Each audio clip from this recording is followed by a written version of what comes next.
A lot of people, get an orgasm when they hear passive income, right? And they make a lot of mistakes because they're like, okay, I'll buy a house and get rent. That is the mistake they make. They make like, I'll buy a 2 BHK house, I'll give it for rent. I'll get the rental income. So that is passive income. I've made a good decision. Right? Before putting into financial markets, they do this. Absolutely. Right? So this, and that is just what, 2% passive income they're getting. I honestly, I think if that's the definition which people perceive, then it's a fairly wrong definition. The way of looking at it is, let's say if you've built a 5 crore portfolio, right? And you assume an FD rate of return on that, which could be 7 to 8%, depending on whatever you want to do. Let's assume an 8%, which means 40 lakhs a year.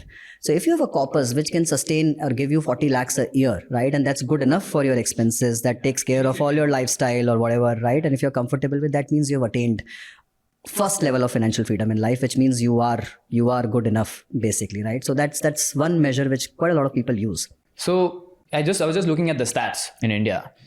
Out of 140 crore people in the country, there are barely about 8 lakh people who are millionaires. Millionaires are also called HNIs, high net worth individuals. And the next stage is ultra high net worth individuals, and there are about 20,000 people. Right. I want to know, like, what is something that only an ultra HNI can invest in? Like, what are these innovative things that, the ultra rich of the country invest in, which is not accessible to middle class Indians?